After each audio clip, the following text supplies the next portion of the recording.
Good, you guys. It's your boy Randy Anderson here with another episode of Unofficial Referees. Man, we getting ready to throw these flags. Oh, hold on, wait, something came up on my. Never mind, don't worry about it. But yeah, so let's start off with the NFL, man. First and foremost, let me introduce you guys to the other referees in the room. You know what I'm saying, Lauren. All right, What's happening? What's happening, man? Ready to throw some flags tonight, baby. and he's at a football game. All right, and also we got our other referee in here. You know what I'm saying? We got Corey in the building. What's going on? All right, so let's start off with the NFL, man.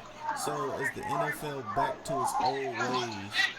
And what I mean by that is, hold on, I gotta pull it back up. Oh, what is going on? Oh, okay, that's what it is. It's people walking on what's the name. All right, so the Tyreek Hill situation. Is the NFL turning a blind eye to the Tyreek Hill situation with him and his baby mama and his son to boost up or to continue to get better ratings for TV? I didn't say it like I wanted to say it. But yeah, I'll let you go first, Lauren. Yeah, this one is a tough one for me. You know what I'm saying? I think that, when you talk about this particular situation, you know, I think his past history, you want to, I guess, make a false assumption. I know I was listening to Max Kellerman talk about this. He said that, we're all innocent until Proven or are guilty. presumed innocent until proven guilty. And I thought about that and I said, you know, I don't know if you could say that. Like, I mean, it's easy for him to say because he's a white guy. You know what I'm saying? I think it's a little bit different. You can take it back to the Josh Brown, situation where when he was beating on his wife, the Giants did everything under the sun to, I ain't even gonna say cover it up, but more or less act like maybe it wasn't as severe as it was. And so I think, you can have a double standard that's created. I think in the Tyreek Hill case, it's interesting, because I actually went and listened to the entire audio tape. Because what we heard originally was like a 2 to 3 minute audio Yeah. tape. But I went and listened to the entire audio tape. And I think the biggest takeaway for me, honestly, was just his demeanor. You know what I'm saying? Like, there's nothing in the audio tape that incriminates him as far as him being uh, abusive physically. Mm-hmm. Uh, but there was there's a lot of things that were said in that video about uh, his son needing to be a tough guy, or, what I'm saying, things of that nature. That I think for me, you got to be careful when you look at anybody like that, but especially little kids, little boys. You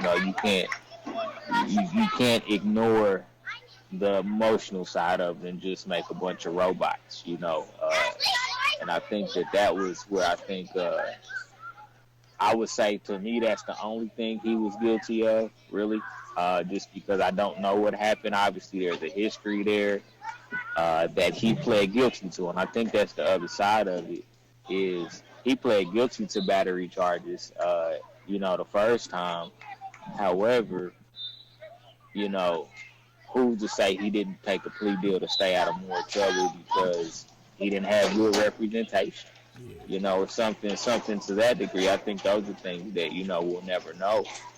Just because he pled guilty. A lot of men of color end up taking plea deals because they get state attorneys, or public defenders, I guess is what the word that I would use. Public defenders and people that really aren't vested in their interests. A lot of those public defenders, it's a time thing. You know what I'm saying? They in and out. I got an hour at best. You know what I'm saying? To try to figure this case out. Then I got to be on to the next one, especially because public defenders don't make great money either.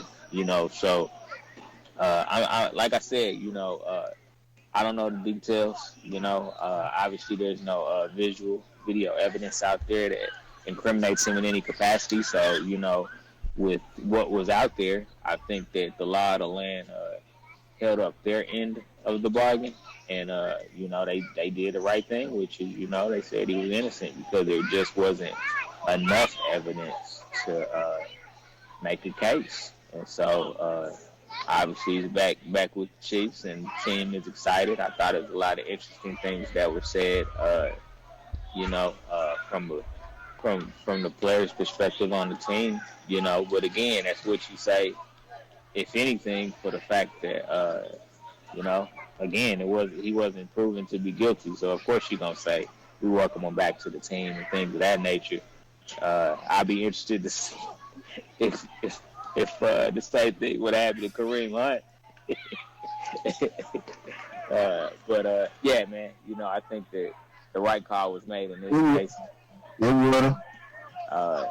But I do think that the NFL is turning a blind eye. I look at the Zeke Elliott case. You know what I'm saying? There's visual evidence. You know what I'm saying? That he got a little rough with somebody. You know what I'm saying? And he actually has a history of it. Where there's actual video evidence of him doing it. So obviously some of these men need some mentors in their corner to get them to chill out for a second. Because obviously especially for a black man, these things can cost you your career if you're not careful. No matter how great you are. Yeah. No face, no case. But Corey, what you got for me? So they should have had, man. They did what they supposed to do, man. They stayed consistent. Man, the only reason Kareem, what happened to him, he got his verdicts because he lied about the case. So they caught him in the lie. Mm-hmm. Man, it's like I always said, man. If you a star, you don't have that much more leeway than anything you do, especially most definitely, in the league, because that you're what brings the wins. You're bringing the money. You're bringing the money in. That's what the shit is. It's a business before anything. So, those guys like Ray Rice and other guys that they got kicked off a team, or you see how many chances Josh Gordon got. He before he ultimately decided he couldn't keep it going, But somebody else is gonna pick you up. It comes down to the team. It comes down to the team's discretion. It's not based on the commissioner. And the commissioner can, the commissioner can hand out the punishment and stuff like that. But like I said, for the most part, as far as the team's decision, they don't want to do it, man. They're gonna try not to unless they can get rid of you. You got a bad contract, and they can part ways with that contract like they did Ray Rice.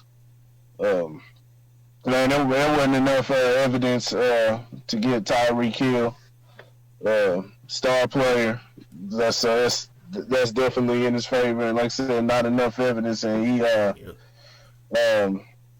and then was a KCTV5. They had edited. They didn't even play the whole thing, so the original clip just put him in painted him in a real bad light. So it's too long. Plus, you know what I'm saying? You know how media is. Media want that sound bite, so they took the best sound bite they could find. You know. You didn't tell the whole story. Yeah, that's but no, I think control your own narrative, black man. You said what? Said control your own narrative. Yeah. All right, this is where I'm going. This is where I'm going to go with it. All right, so let's not just say, but Tyreek Hill had discretions before he got drafted. Ezekiel Elliott had discretions before he got drafted, and a bunch of these other players that are in the league and that are out of the league. All when they got drafted in college, they were coddled. They could do whatever they want, especially if they were star players. They could do whatever they want. They could do no wrong. And if something was to happen, it would get swept under the rug. And it NFL's like, all right, as long as y'all don't do nothing ridiculous, we got y'all back just like they did in like they did in college. You know what I'm saying? So it's nothing. It's pretty much the same game, but just with bigger money. Honestly, if you think about it. But Tyreek Hill.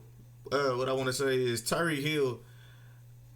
The reason why I think he everything is fine with him is because Kansas City is looked at. The Chiefs are looked at as the key mark team in the NFL right now, and they're looked as the team to win it all within the next couple years. And they got the young Patrick Mahomes. They got the dynamic offense. And when Kareem Hunt went down, where it happened, which was in Cleveland, the videotape came out, and then miraculously he gets picked up by Cleveland. So the NFL, the Kansas City Chiefs, were, I guess you would say, took a hit on that. And if they were to release Tyreek Hill, he would get picked up by another team anyway, regardless. Like the NFL does not care if you beat females. You know what I'm saying? In the NFL, it's okay to beat women. You know what I'm saying? And I know that's gonna sound wild. You said what? I wouldn't say that. Oh, come on, bro. Because they put guys when a lot of times when there's not even enough evidence and things like that. Now they've learned from they not gonna have a repeat of the Greg Hardy situation. That's when they dropped the ball on. But rest of those, a lot of times they don't even have that much information. Now it used to be like that. There was a lot of guys getting off, but over the past 3-4 years or so, now they've been pretty strict on that. A lot of times I believe they making people guilty before they can even prove their innocence. They're already guilty. So this is a good move, and like I said, it benefits him being a star. So it's a good move. But even with that, they don't decide to do anything. It benefits the Chiefs the most because it gives the Chiefs more leverage on his new contract. Way more leverage on his contract than he would have leverage on. I think it depends, man. Because it could easily be another team like the Dallas or something like that might say, "We'll take him. We don't care." I think all right, what were you saying?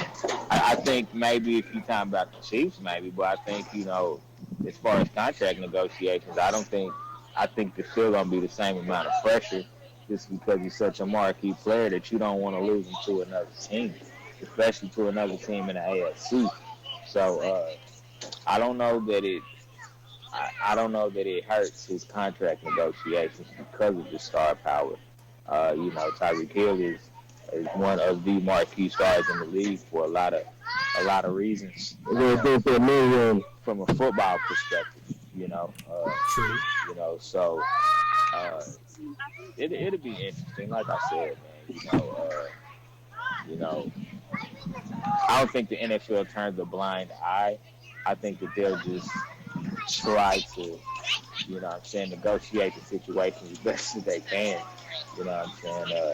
If the evidence isn't flagrant. Like sometimes the evidence is too flagrant and you can't do nothing. But suspend the player or whatever the case may be, and it's up to the organization. If the organization wants to keep them around after the suspension is over, which in a lot of cases these days you could probably say that they would probably release the player. So I think for me, I hope that, the lesson learned for him could be one of two things. You need to get rid of your baby mama. If you still, trying to, have your cake and eat it too, or, maybe he needs to take some. Maybe he just needs to kind of, evolve as a man, evolve as a father. You know what I'm saying? To understand that, everything ain't about whooping your kid's ass. When it comes to being tough. True. That's very true. And speaking on the baby mama thing, real quick, let's just say she stays. Let's just say she stays with him, and then as soon as he gets the contract, she wants to get a divorce. Smart move by her, I guess you would say. Prenup. You said what? Prenup. They ain't married. Do a prenup. I would hope he's smart enough to do it, because I don't want to see him ending up like KG. But we'll talk about that in a little bit. All right, y'all ready? I'm ready to move on. Oh man, fuck KG. You said what? Yeah, fuck KG. I mean, but still, bro. Still, 100,000 a month, and you don't play NBA. You ain't in the NBA no more, bro. That's crazy. Fuck that. He know the game. He knows the game already. They're paying for that pussy. That's all it is. Shit, nigga, it's cheaper to keep her. That's all I gotta say. It's cheaper to keep her. All right, so let's move over to the NBA real quick. Yeah, it is, man. Yeah, he already done that rabbit hole. We'll get into it. All right, so we in the NBA right now. So the Lakers and the Raptors feel like Kawhi played them. So, do you think Kawhi played the Lakers and the Raptors? I'll start off by saying he told y'all what it was in the beginning. Y'all couldn't have got played if he told y'all what it was in the beginning. Y'all sound like some bitter ex-girlfriends.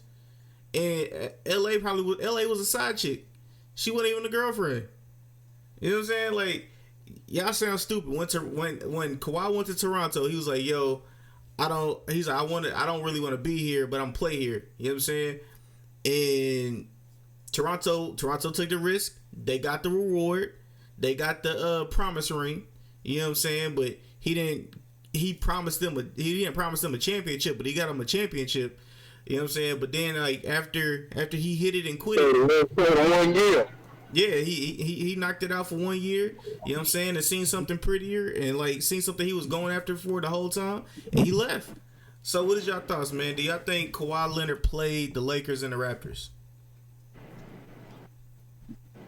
I'm gonna say that maybe I'm gonna say no. If you're looking at it just straight up, I think from Toronto's perspective, I mean he did everything he said he came to do. You know what I'm saying? So you can't really fault him for not wanting to stay when that never really was his intention. From the Lakers standpoint, they played themselves.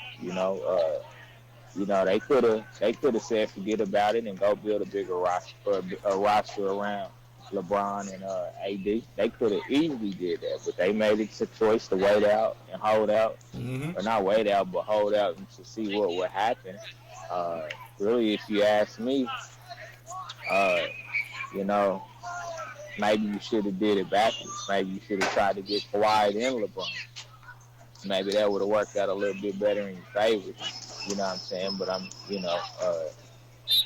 obviously they weren't able to do that, whatever the case may be. But nah, I mean, like I said, you got to make a choice as an organization to decide, what's best for your organization.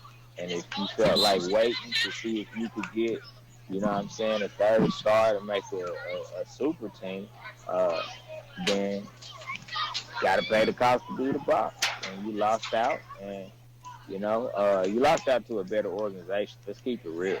You know what I'm saying? The Lakers organization is still, a little bit scatterbrained right now, whereas you got the Clippers, you got Jerry West, Steve Ballmer, deep pocket Steve Ballmer. You got Jerry West as an advisor. Doc Rivers is a world-class coach, which I think was a very, very key factor in Kawhi's decision. And then, Lawrence Frank, ex-coach, great advisor, so. Now, I think that Kawhi did what he wanted to do, which is what free agency is all about. It's about doing what you want to do. You have all the chips, in your bucket, and teams come and try to recruit you. Hell, LeBron really should have probably took a book out of Kawhi's page book and took his time. He went to the Lakers real doggone quick. You know what I'm saying? Maybe he should have took his time, let the landscape play out, and then make his move. Yeah. To each his own. I mean, he has a purpose. He's a smart guy. You know what I'm saying? So I know that LeBron has a purpose for the move that he made that spans beyond titles. I think titles included that, but it definitely spans beyond titles. Later into his non-professional basketball career. Plus, he think about his kids. But nah, thumbs up, Kawhi. Right move. You know what I'm saying? Who knows? Maybe because it's really only a 2-year deal. You know what I'm saying? So, 2 years, maybe he's gonna put himself back on the market. The only way he doesn't put himself back on the market is if the Clippers win 2 titles. If they go back to back. Mm-hmm. Then he might think about spend.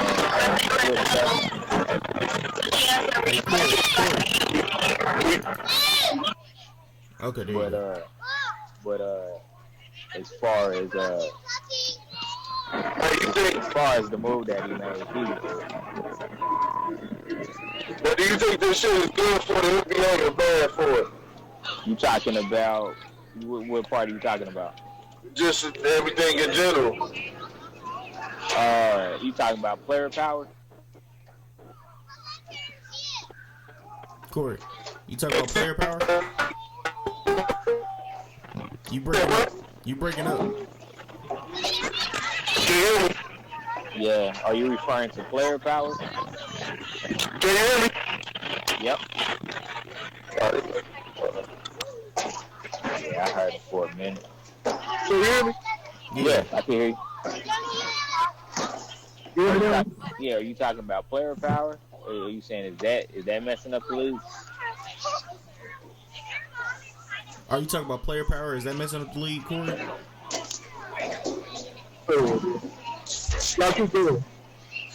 Yeah. Well, I'll try to answer the question as best as I can.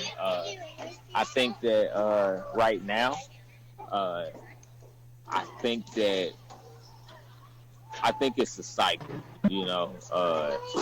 Free agency back. I think in the '70s is when this. It's back in the late '80s is when it opened up. You know what I'm saying?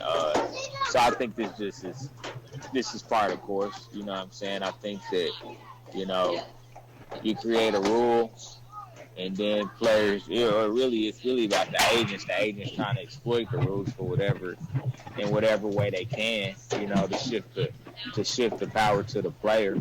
I think the governors, the governors will look at this and they will go and make some changes. I do believe. Oh hell yeah! Changes will be made. Yeah, they not getting ready to get played. You know what I'm saying? So the governors will they'll make a counter move with all of this, because this really was supposed to help with the smaller markets as far as player retention, because smaller markets could offer supermaxes. But what the players are saying is, you don't have to give me the supermax. I am going to, I'll make my money in other ways, endorsements and things of that nature in order to counter that money and stay in the big market. So it'll change. You'll see it shift in about 2-3 years.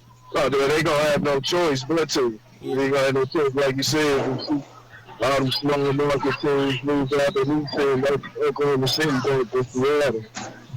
Yeah, that's. Do you like it from a fan perspective? Do you like it? I didn't really hear it. Nah. I respect it. I'm not gonna, cause here's the thing. Oh yeah, you gotta respect it. You gotta respect it. Like they say, you gotta respect the jokes. You know what I'm saying? They going and getting their money. You know what I'm saying? But from a players, like, yeah, you gotta respect it. See, here's the thing, man. Like, I listen to players like Charles Barkley who be like, man, I wouldn't have never did this when I was playing. And I don't believe that. I believe that the opportunity didn't present itself in his heyday. So he couldn't do it. Think about the money that Jordan would be commanding right now if Mm-hmm. he's in the league. You know, so I think this is more about you know, I think this is just more about where the league is right now. Uh, I don't look at it as a bad thing. Again, I think the owners, the governors, whatever you want to call them, I think they do need to take charge because you can't build real basketball teams like this. I will say that much. You can't build a team. You can't build teams the way you used to. No, not at all. With the players having control like this, you can't build teams. But as an owner, do you stick to your guns? I mean, look at teams like the Spurs. You know, the Spurs has been good for 2 decades by sticking to the way they want to evolve. You know what I'm saying? It devalues the ring. It devalues what the championship, what's happening now. It's devaluing the whole championship. It's just not the same. It's like I was talking to you earlier about how the owners, you know, it's a new situation for them. You know, they got the ring for Kawhi, but now they losing money because they could very easily be at the bottom of the barrel now. Yeah. I mean, they got their first ring, so I mean. But what they're saying, like, see, we all bring it to rings, but now, because of all these moves and the way that they happen, they got a ring that the city can hold on to. But we'll be surprised, especially because Toronto is, you know, you start seeing the owner going bankrupt or things like that, and he having to pull it down, and they having to sell the team to someone else. You know, that's just, you know, that's part of that whole small market thing. When nobody wants to stay there, that's going to coach for those teams, those organizations to pick up and leave. And so it's the value in you know, what the championship means. I mean, there's plenty of players that went out there and had fun. All that talk about rules and things like that, yeah, that's what they all want to achieve, but it's become more sensationalized amongst people on social media, you know, so just, you know, casual water cooler talking, and everybody talks about rules. Yeah, there is a validation to rules, but like I said, it just brings the value down because you're not getting that year-to-year competitiveness. You know what I'm saying? You're not getting teams building together. You're not keeping that. They're not keeping the consistency. Like, you know, I don't know if I agree with that though. I think. Why you say that? Because I think you don't have player development. I think that's the difference between then and now. You know what I'm saying? Because if you think about it, like, you just couldn't jump from team to team. So you couldn't develop stars. Like, stars are created by media more so than anything else now. But, I mean, you had so-called super teams back in the day. You know, they were just homegrown talent that you developed. But there were teams that... But it wasn't a bunch of guys conspiring together and say, hey, let's go to this team. Even when free agency became available, free agency and trades and all that became available, they still weren't doing that. Because they wanted to lead their own team and they wanted to be, you know, they wanted to, you know, go through that everyday grind, you know, build the team around them, have those core two people. It's like, you know, think of how long, you know, Stockton in the lane. I mean,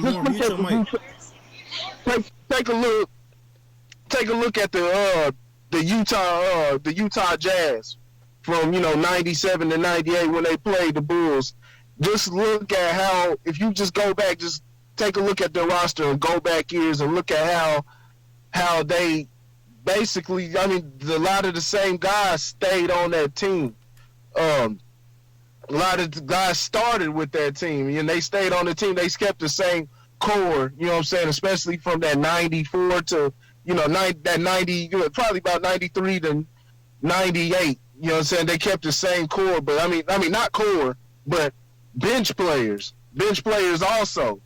Like, you know, Byron Russell, he came in there as a rookie. He developed because they all had a position to play because they melded together. They felt each other out. They knew how to, you know, they got to grind out these wins and different things. And I don't think the way it's going today, is teams aren't being able to, like they're not being able to develop a synergy together. It's just, build a team now. I mean, yeah, but I see what you're saying. I do see what you're saying, but you got to think about it. The kids these days, or the players these days, all grew up at AAU, so they all been friends and been super close. A lot of them, a lot of the superstars have been super close since they were kids. Yeah. So once they get when they get a chance to play with their best friend again, like Russell Westbrook and James Harden, you know what I'm saying? It's like, why not? We both getting paid. We don't really care about a championship if we getting that money. You know what I'm saying? Why not play with my best friend again? See, I don't agree with that. I don't think it's that they don't want to win. I don't think it's that they don't want to win titles. You know what I'm saying? I think that they're just too arrogant to understand that they're not in a position to understand how to build a team. You know what I'm saying? They don't understand talent. The talent that they know is based off of themselves and how they play. Right. You know what I'm saying? So, I think that's the problem. Is these guys think they know how to build a team and they don't. Randy, you said you don't think they care about winning the titles? A lot of the people. I'm not even gonna say like I know, but I just feel that some of the players truthfully don't really care about a title anymore. That's the reason why all these moves are being made like this, because it's become strictly, and that's what it should be about it. I mean, you go for the ring, but that's my whole point of it, devaluing the ring, because nobody's actually going through the blood, sweat, and tears. Keep in mind, and I keep using the Jazz as an example, keep in mind that Utah, and I'm gonna just stick to the stars, not even role players. Malone and Stockton were, together in, 84. They didn't reach the finals. They were together all those years and did not reach the finals until 1997.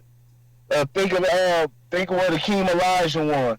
He went to the finals back in what was about 83, 84. They lost to the Celtics. Then had to go through a whole grind of building the team back up until he reached the finals again back in the 94. So they're going through the whole grind, but you're seeing the consistency from each team. A lot of them are competing every year, especially when they have the different chemistries, that they create on the team. Everybody knows their role. And they win the champ. It feels that much more. It feels that much more gratifying when you get a championship in that manner versus like the Golden State Warriors. Yeah, and this is like LeBron James. LeBron James is the one that started this, because he started this and I'm talking about this for the super team. He is the one that started this, because a lot of people will say the Boston Celtics. They'll say the Boston Celtics. People will definitely say the Boston Celtics. But the Boston Celtics, they were at the back end of their careers. Right. They were at the back end of their careers. As you saw, in a couple years, they were only able to squeeze out one championship because of injuries and everything. And then, in a couple of years, they were pretty much out of there. All those guys were at the back end of their careers, so it wasn't necessarily, this is a super team or some team. They pieced it all together.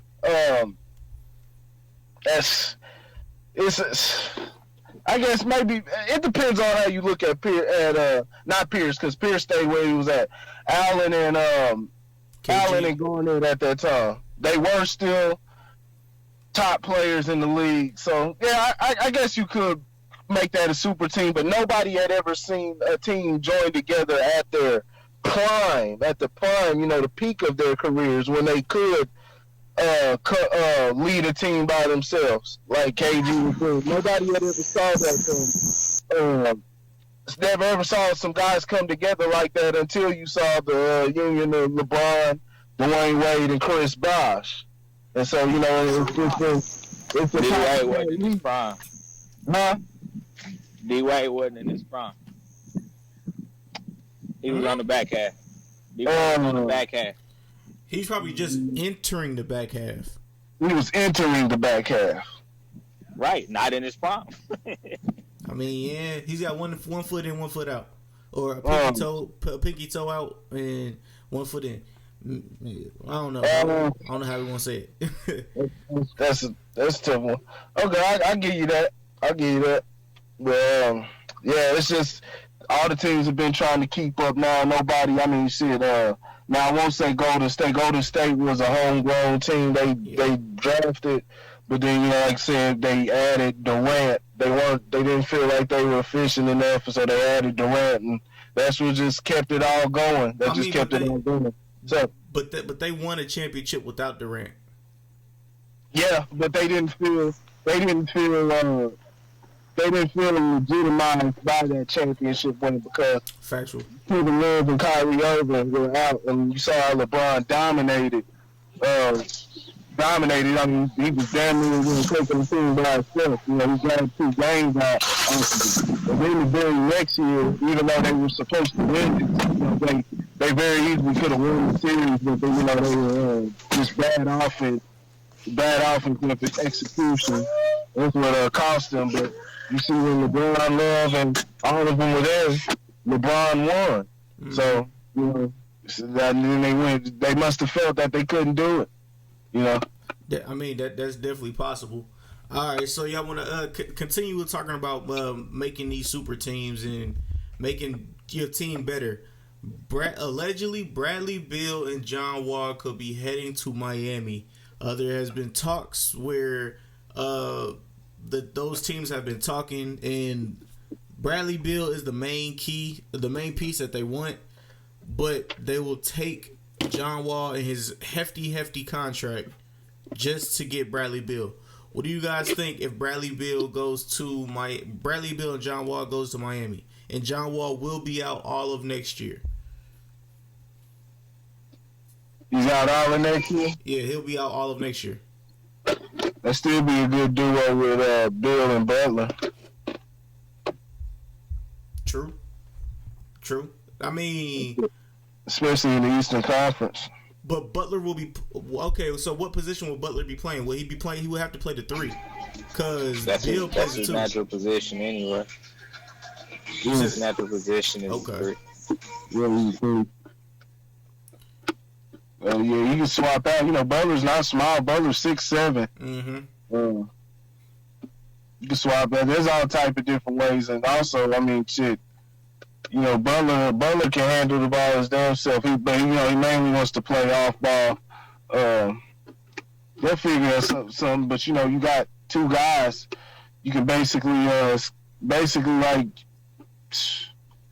A lot of those teams, I think it'll work well. You won't have to depend too much on the point guard position. You just need somebody who can bring that ball up and feed those 2 while they're, getting those open shots. Now, once you get John Wall, that would just make it even, better. Okay. That'll be amazing right there. John Wall just feeding Bill and Butler in the wing. Shit. But yeah, even with just those 2, Butler and Bill, that'll be a good formidable opponent in the East. But we'll see if it goes through. We'll see what moves they make. It seems like they're all done with Washington. So ran its course. Sucks to see that. I liked what they had going on. What I thought they were building over in D.C., but it's all went to hell. Couldn't get the right coach, man. Bad coach. Yeah, that's true. That's what that came down to, man. They had Bradley Beal, John Wall, Otto Porter. You know what I'm saying? Gortat was a good addition. You know what I'm saying? As a role player. They just, and that's what a lot of these, that's what a lot of these teams need. These young teams, they need a coach that can actually deliver the goods, and can actually truly develop players. I mean, all credit due to Steve Kerr and his staff for winning an NBA title, but that was Mark Jackson's team. Yep. That was Mark Jackson's team. I mean, there's no other way to spin it.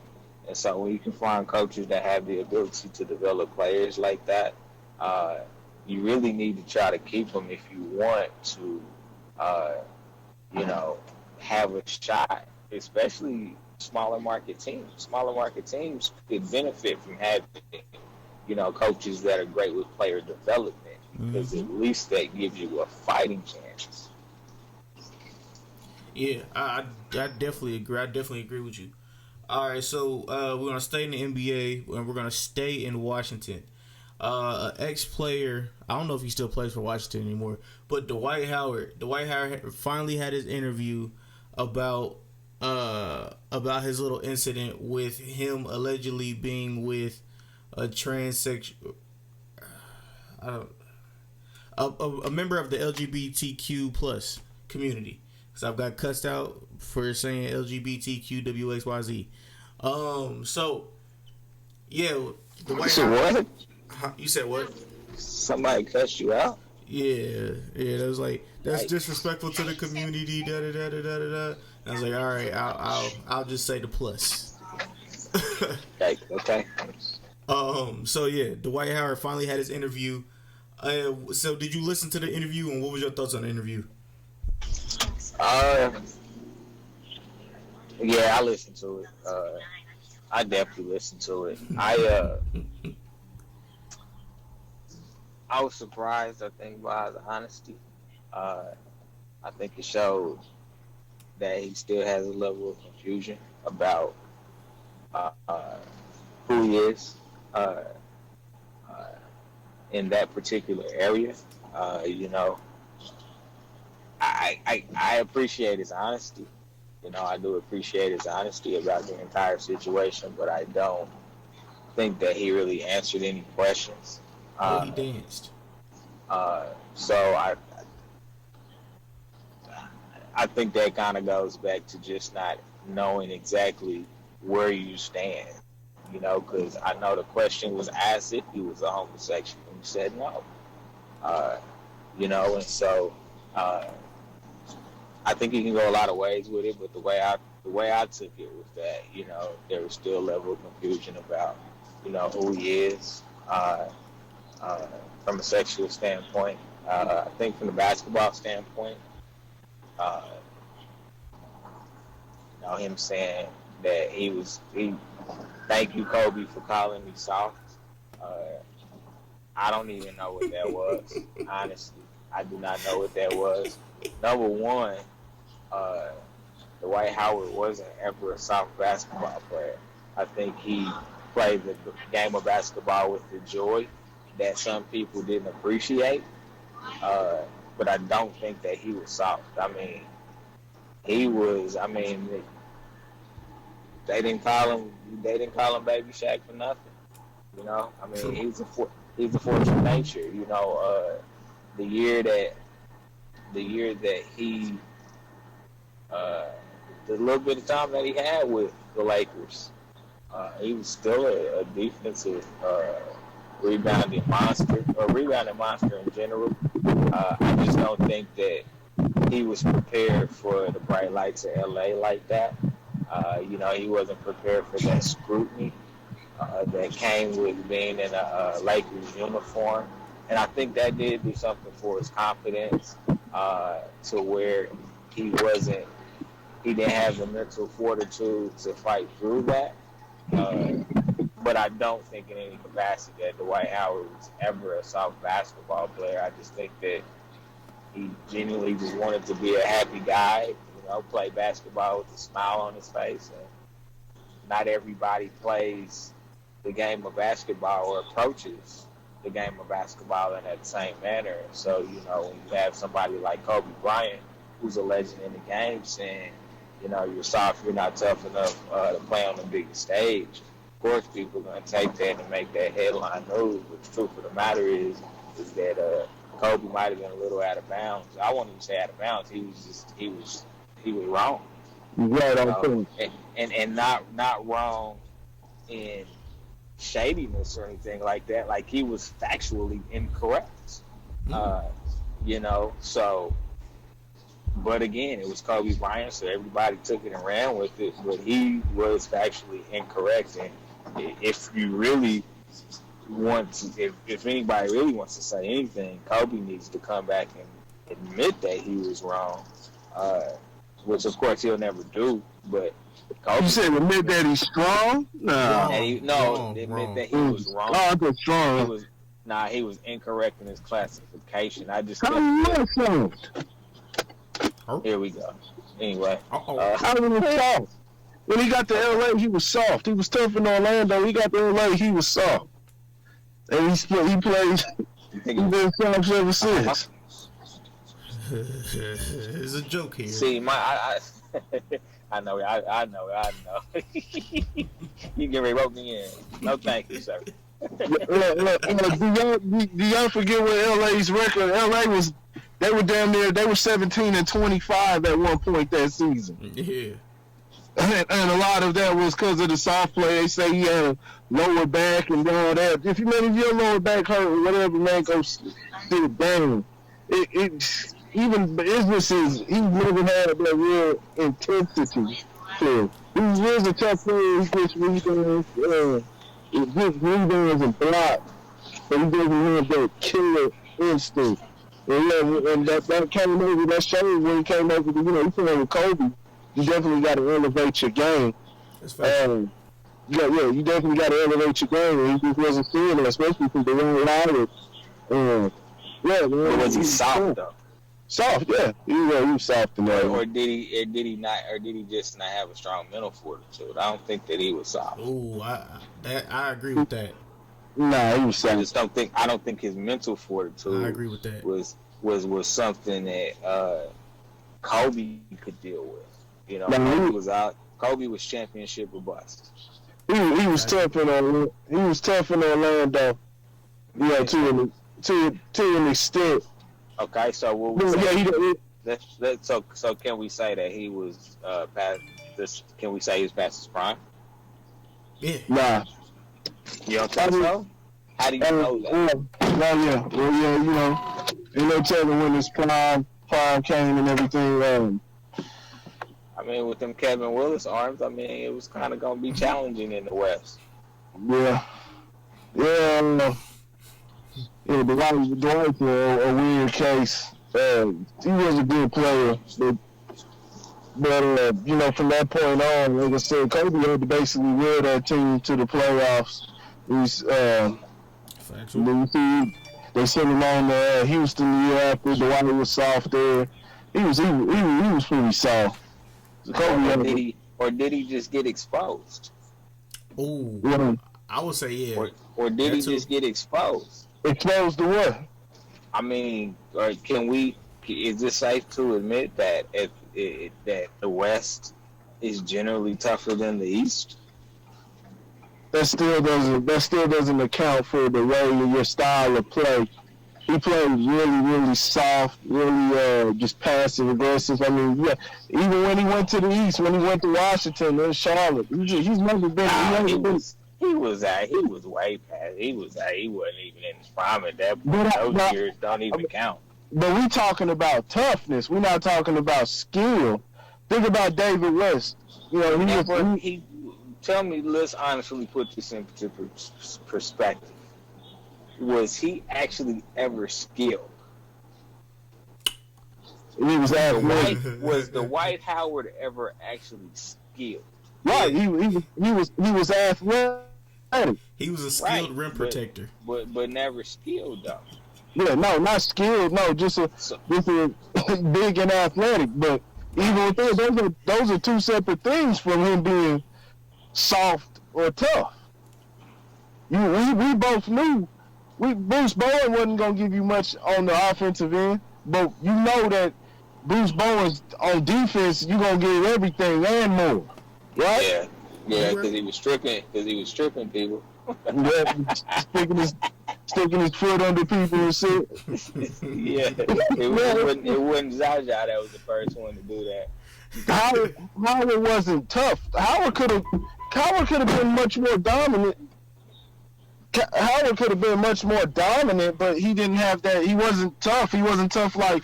Now that I think about it, I'm not gonna say he was soft in Orlando because he wasn't skilled, but he was getting his points and he was banging down low, to the best of his ability.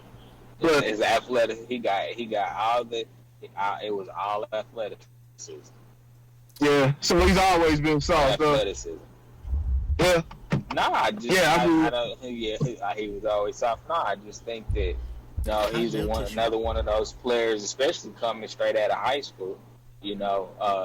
That never was developed. Van Gundy ain't never developed him. He let him do what he did. He used his athleticism to roll him to the rim.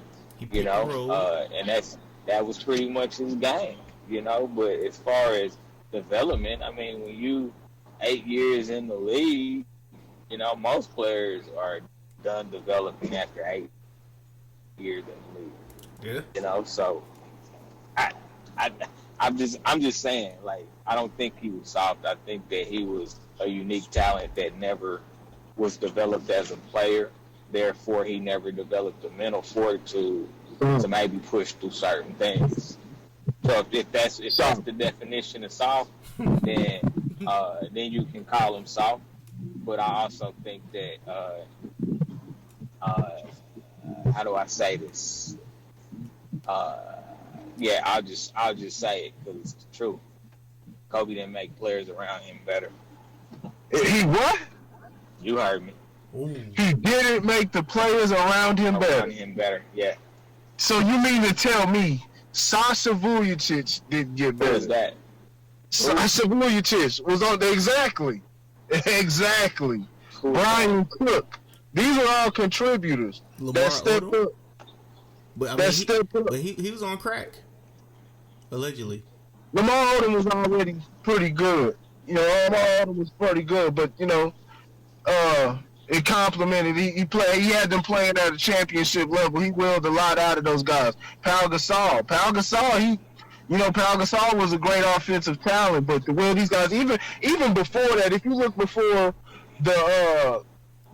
this is what a lot of people don't realize. Before the Gasol trade, it was Kobe and Andrew Bynum and Odom, as the primary guys in that offense, and they were first in the West. This is after years of the year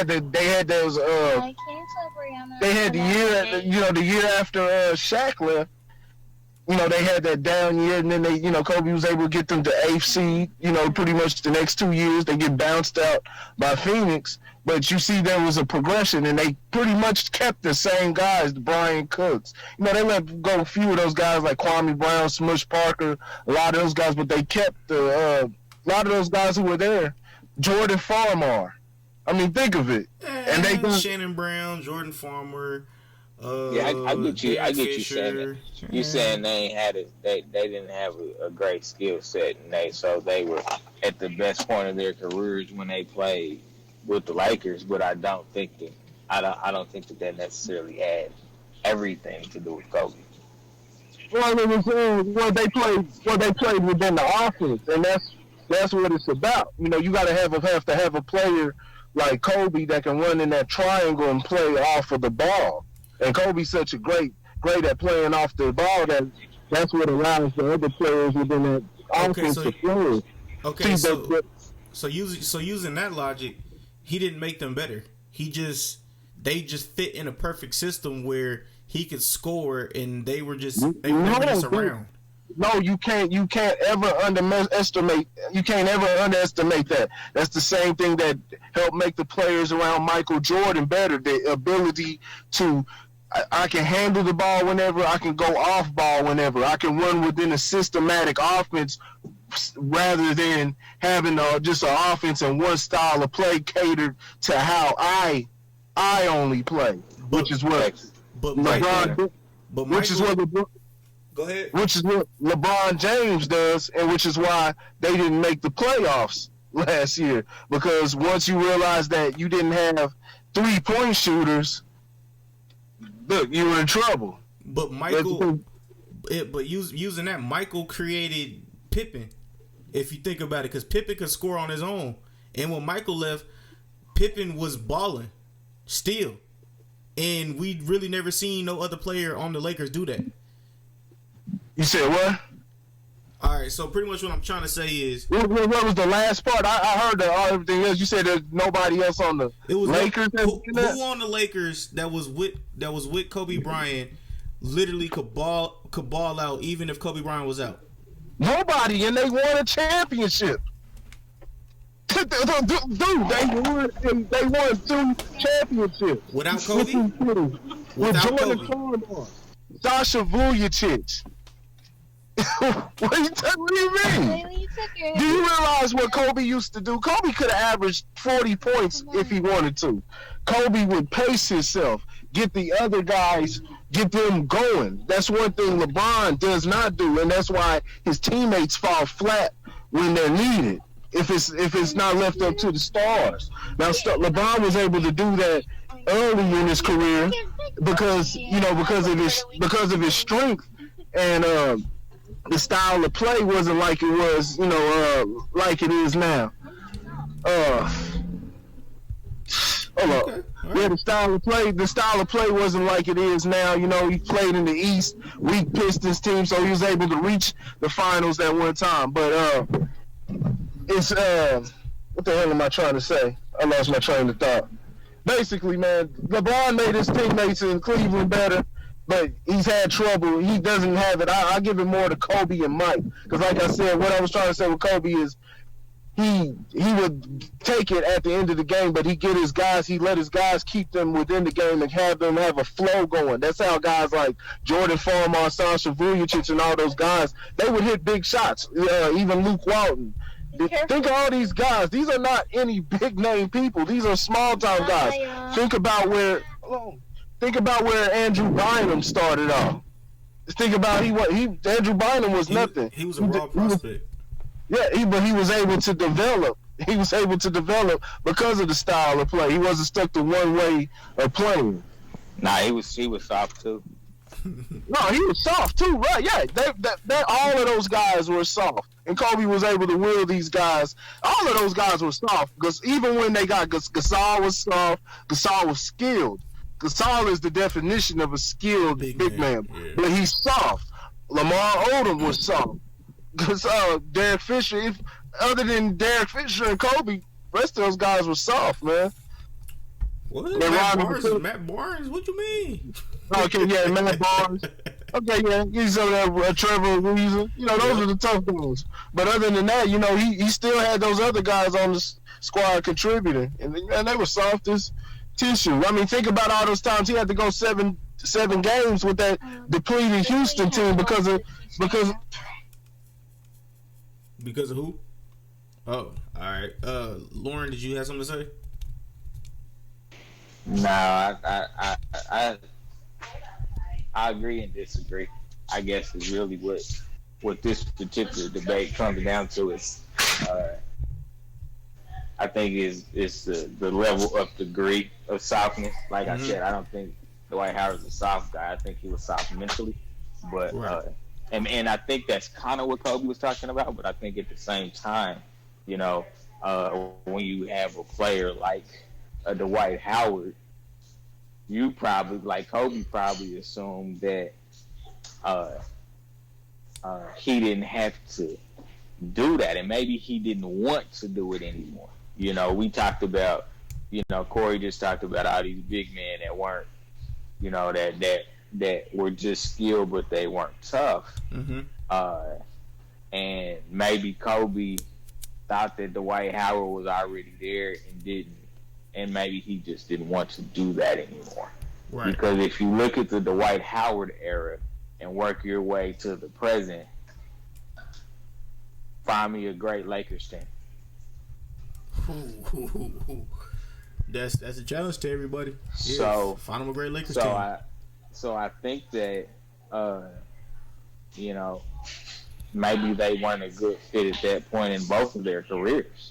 Maybe they just weren't good fits. At that point in their career, I would have liked to see, especially understanding that Dwight Howard was never a skilled player. I would like to see him on a team that accentuated the skill set that he had, instead of sending him to the Lakers, that weren't going to be able to do that because Kobe was a ball dominant player that didn't necessarily dish the ball. Put him with a good point guard at that point in his career, and then talk to me about Dwight Howard. Because he wasn't with a good point guard during that time. Put him with a good point guard and talk to me about Dwight Howard. You know what I'm saying? Put him with a Trae Young right now. Put Dwight Howard with Trae Young right now. And see what happens. You know what I'm saying? Trae Young being able to draw in the defense, you know, and then just let Dwight Howard roll to the rim and throw him some oops. Yeah, I just think that I don't think that the system was right for Dwight Howard, you know, and so I think it all plays the same way, you know, and you can go up and down a roster. You can go up and down a roster, any NBA roster, from the origin of the NBA. And sometimes great players don't play well together. That's factual. You know, legends in a lot of cases might for short periods of time. You see, Kobe and Shaq couldn't coexist past 3 years. Yeah. Those are two legends. They couldn't coexist past 3 years. You know, so I do believe that some of it was fit. And not just the fact that Dwight Howard wasn't tough enough to be able to do it, you know. And I don't know. Like I said, you can go both ways with this one. I think, but I think Kobe was wrong. I do think in this case that he was wrong. All right. Well, I did watch the interview as well, the Dwight Howard interview, and funny enough that you brought him back with Atlanta and Trae Young. No, I'm just playing. But bro, like for real, I'll be honest with you. I didn't really care. I just thought I just thought the whole thing was hilarious. But bro, like you were caught on a phone call, or you were caught on, like, she recorded your voice. So I mean, bro, like you was caught. You know what I'm saying? Like, I mean, you could be a little. You know what I'm saying? I know there's different spectrums now. There's there's bisexual, there's trisexual. You know what I'm saying? If you fit in one of them categories, cool. Trust and believe you ain't the only gay NBA player. I'm pretty sure there's a bunch of NBA players that are in the closet or like to do different things. But yeah, bro, like, ain't nobody really gonna care. So, congratulations for you on your first interview. That's all I gotta say. So hey man, sometimes people got to get it off their chest, man. And I think that's what this interview was. I think it was getting it off his chest, man. He was never mind. All right, so let's move to the MMA. Let's move to MMA, man. So is the MMA the new home for wife beaters and drug abusers? And are we still ignoring brain injuries to keep the sport interesting? I mean, but that's what it is for in my eyes. That's what not the wife beating part, but the drug abuse and the brain injuries. It's a gladiator sport, literally. You know what I'm saying? People want to watch people beat the dog shit out of each other. You know what I'm saying? We've done it for years. You know what I'm saying? We've done it back in the Roman days. And honestly, if we want to be factually honest, that's what they were doing back in the day. They were beating their wives. And never mind, I'm not going there. But if y'all seen Spartacus, y'all understand where I'm going. Y'all understand where I'm talking. Y'all understand what I'm talking about. You know what I'm saying? So I'm not ignoring it. I know it's there. I'm just like, all right, I mean, if that's what you want to do for a career, go ahead. I'm not stopping you. You got your mind set up. So, yeah, what about you, Lauren? I find it interesting. I'll say that much. Greg Hardy, I listened to the last interview. He's basically saying that he wants to be the greatest mixed martial arts fighter ever. I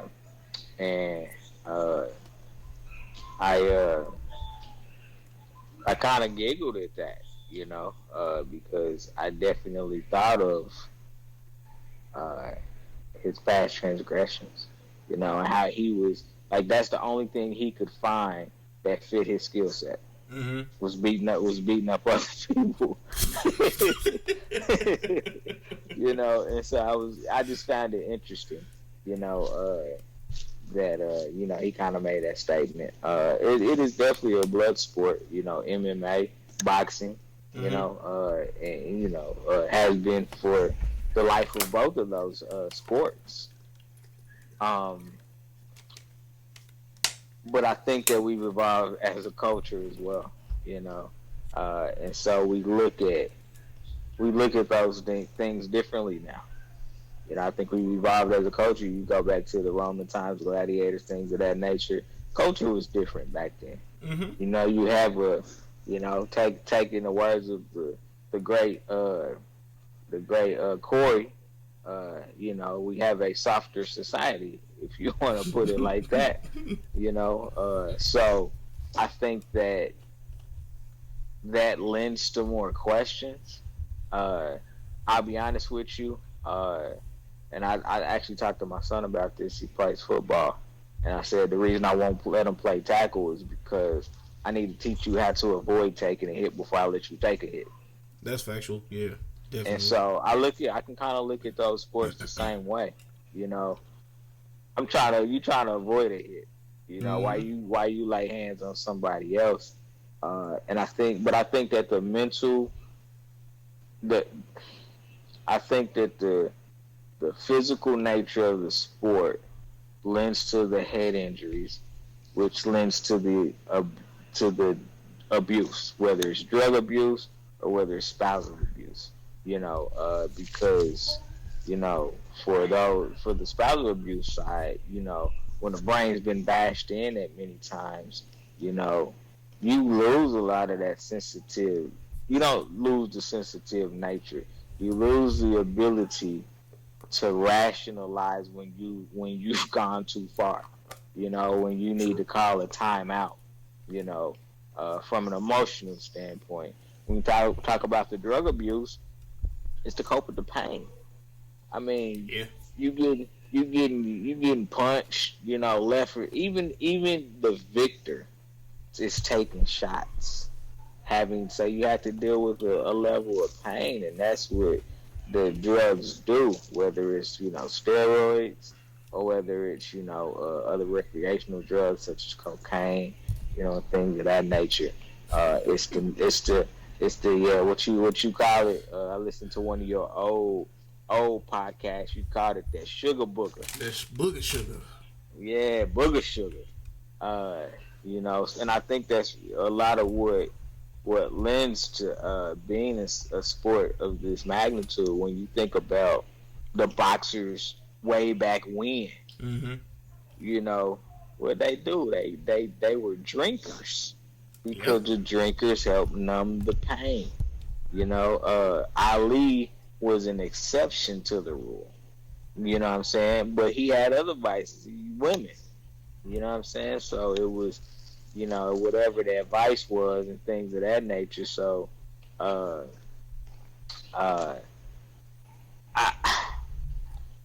don't know. I mean, you can't put helmets on them because then they just look funny out there. I look at John Jones, man.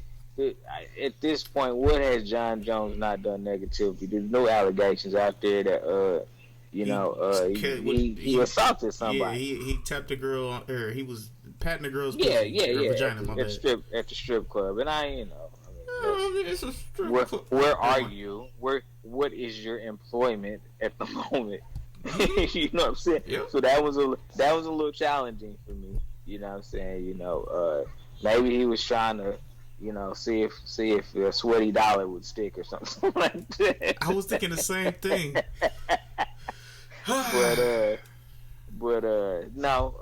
I mean the drug abuse. He's been suspended 2 or 3 times now.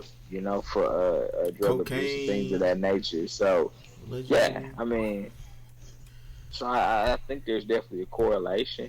Football's the same way. CTE CTE is now coming, but I would tell you that, there's a big push in the NFL right now with medical marijuana to numb the pain. Yep. Because those guys are in so much pain, from being hit play after play after play after play. Mm-hmm. People don't realize that there's so much hitting in football that you just don't see because that's not where the play is going. Factual. So yeah, man. I mean, I think all three sports, whether you're talking NFL, really any sport, whether you're talking any sport, you need to look at the safety of the sport, number one, and you also need to look at the pain management and how do we effectively manage the pain without creating addicts. Because that's the point. That's the thing that the NFL is too afraid to do, especially with medical marijuana, is in order to numb the pain, have I created an addict? Will these people be able to wean themselves off of the marijuana after their playing days are over? Or is this something that they mentally feel like they need for the rest of their lives? Because there's still pain after the sport, because it's almost like coming down from a high, you know what I'm saying? I think that there's still pain as you come down. Reality starts to kick back in, and you're like, oh, shit, let me get another hit of this. Yeah, so I think that's the challenge and the balance that the sport should, for the sake of player safety, especially post sports career, really dig into and see what they can do to kind of help these players manage and cope while they're playing, and more importantly after they're done, because there's so many sad stories about players that just after the game it was over. Yeah, after the game it was over. Football was their life. That's all they knew, and then they didn't have anything else. And some of that is, if you, especially for like young black boys coming from the hood, that's all they did was play sports in an effort to get out of the hood. When you look at it from that perspective, when the sport's over, what do they have? Nothing. And they don't have anything. I definitely do agree with that, but then I really want to say I put blame on the people that are around them and then them themselves, especially nowadays with all the information that we have. And if you're not looking towards something while you're in the NFL, like if you're not already looking at your futures, all right, let's say you make it in the NFL, right? Or let's say your son makes it to the NFL. Your son makes it to the NFL. I guarantee you, knowing you as a person that you are, you would already have taught him, like, yo, you got such and such amount of money. Take some of that and either invest it into a business, and that business will be making you money over time.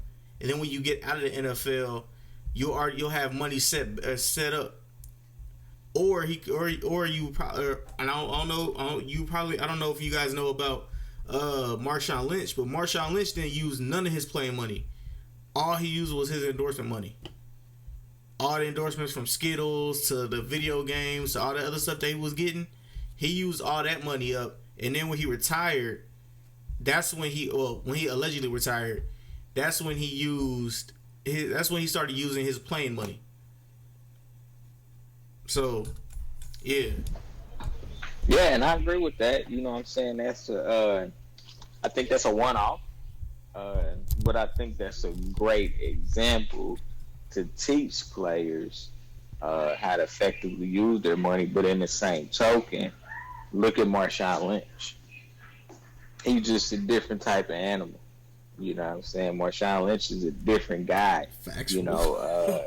And so I think that's a great example, though, of somebody that maybe the NFL should think about bringing in to talk to these players about how they utilize their money, and not just being so focused on the bright lights that they forget to be responsible.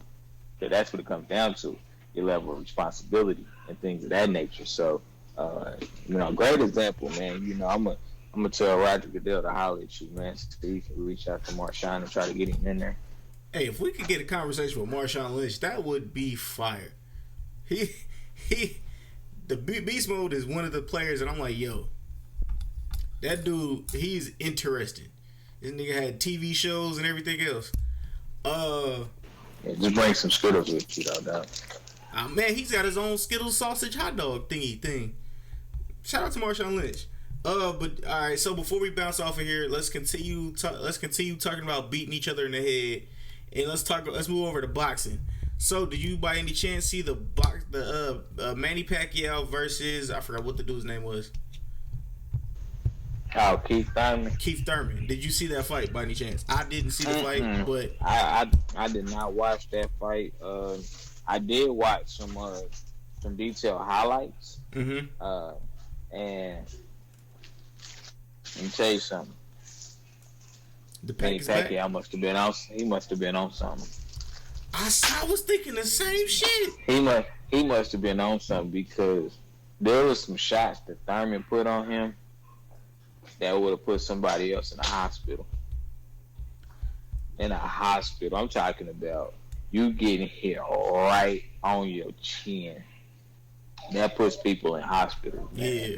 You know what I'm saying? With broken jaws and stuff like that. So, I mean, Pacquiao's a special dude.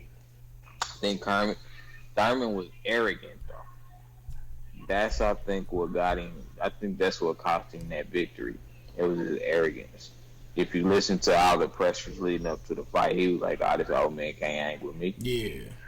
And he shouldn't have been able to. Honestly, he shouldn't have been able to. Now, another thing was rust. You know, Thurman had one tune-up fight before Manny Pacquiao. Just one. He hadn't fought in 2 years. And he had one tune-up fight before he went into that fight. And I don't think that was enough. And his opponent that he fought, I mean, if you're going to have a tune-up fight somebody that fights Manny Pacquiao style. Right. His opponent didn't fight Manny Pacquiao, right? Style. Yeah. So, you know, but shout out to Pacquiao. I don't want to take anything away. 40-year-old guy, you know what I'm saying? You know, he definitely picks his spots. And I think that's great for him. You know, he could take his money, go, you know, continue to keep the Philippines relevant, you know, keep his political career going as well, because I can guarantee that he's taking a lot of that money and investing it back into his country. Oh, yeah. So shout out to the Pac-Man. This is where he needs to stop, though. This is where he needs to stop. Like, he doesn't need to, okay, who's the next fighter? No, because the next wave of fighters will clean his clock. How old is Pac-Man? 40. He's 40? All right, so if I remember right, he said he wanted to, at 45 he wanted to retire, and when he retires he wants to be able to purchase or be a partial owner of an NBA franchise. But dog, when I tell you he took some of them hits, and I was just like, how in the world is he still standing on like the replays? Bruh, Manny might have been juicing a little bit. I don't know if that's true or not, but Manny might have had a couple shots or something before the fight. Rubbing that numbing medicine all over his body. There's some of that CBD. Mm-hmm. Yeah. He got that what was that special power that they used in Wakanda? Oh, he got shit. I know what you're talking about. I forgot what the fuck the fruit was called. Yeah, man, that's what he had, man. He had some of that Wakanda. And it wasn't from Wakanda; it was from his country, his mother country. All right, so yeah, man. Is there anything else in the sports world? I think we covered everything. I believe. Yeah, man. Football season's around the corner, though, man. I'm excited. August 3rd, I'm taking my boy to Chiefs training camp. I'm excited. Okay. Yes, sir. Football's around the corner, man. I'm hyped. All right, so yeah, I mean, I had this conversation real quick. I had this conversation with one of my coworkers about what was his name, Colin Kaepernick, and he brought this to my attention. It's been 2 years. It's been 2 years since that whole little debacle, and now everybody's cool with watching football again. Everybody that's protesting, watch football again. I'm cool, fine, down, dandy with that. But everybody's still standing with Cap. I'm not standing with Cap no more. Dog, you sold out. So that's just me. I don't think the effort, or I don't think the intention. I think Cap will tell you this. I don't think the intention or the intention was for people not to watch football. His intention was to use his platform to point out, to make a global point. And I still don't ever fault him for that. Like, I think that if you have a platform, use it. You know, it's no different than Serena Williams saying things that she says. You know, it's no different than, you know, Bill Russell, Kareem Abdul-Jabbar, Jim Brown, those guys back in the 60s taking a stance for what they believed in. If you're really the honest to God truth, you know, Jim Brown could have arguably gone down as the greatest running back of all time if he didn't decide that there were more things that were bigger than football for him. You know, and so, nah, man, the time for change has always been now, and you do what you got to do to put that out there in the public eye. Cap did what he did. I salute him for that. You know, it's career suicide, as you can see. You know, it cost him his career. I think I think that his message, you could probably say now, has fallen on deaf ears because the NFL threw some dollars, probably to some of the wrong people. That's one of the problems. You know, I think that the NFL gave money to the wrong people. And I don't know that, but what I can say is that I don't see the fruits of that labor. And I think that's kind of where I'm going to leave it. You know, I don't see the fruits of that labor, the money that the NFL gave to the players union, players association. Mm-hmm. I don't think that it's been utilized wisely. It didn't go towards the right things, and I think part of that is because we don't know what the right things are. You know, I think that that's the real problem. You know, we're fighting police brutality, but I think the real thing we're fighting is a lack of training. You know, a lack of diversity within that particular field. I think that's what we're fighting. You know, and so. I think that the players need to kind of go back and revisit that portion of it. What was that money really for? Because if it was taking that money and rebuilding community is great. I'm not saying it's not. Mm-hmm. I'm not saying it's not. It's absolutely a great thing for individuals to do. However, that's not what Cap was kneeling for. Cap was kneeling to bring awareness to a situation that involves people of color getting taken advantage of, for lack of better words, by police. What it should have been spent on, if you're going to spend it in a community, spend it on literacy so people understand their rights. Right, yeah. Spend it to send a kid that wants to be a lawyer off to college so that he can come back in his community and fight for his people. You know? So, we'll add that to next week. That's actually a great topic for next week that I think would be great to address holistically. You know, we'll call it 2 years after the kneel. Ooh, I like that. All right, so with all that being said, man, this has been one of your hosts, man, of the Unofficial Referees, Randy Anderson, and my other co-host, man, Lauren. You got anything to let them know before we bounce out of here? Man, it's been a pleasure, man, to all the listeners, to all the viewers. You know, you get a double salute from me. We appreciate your support, your continued support. You know, we definitely appreciate it. You know, as my ace in the hole, Randy Ace Anderson says, please tell a friend about the podcast. You know, and in the meantime, click the links, like, subscribe. Donate. Like my man said, I got 5 on it. You know what I'm saying? So If everybody can drop 5 on it, we would appreciate it, so we can continue to grow the podcast and get it out there to more people, So that's all I got for tonight, man. You know what I'm saying? That's all I have for tonight.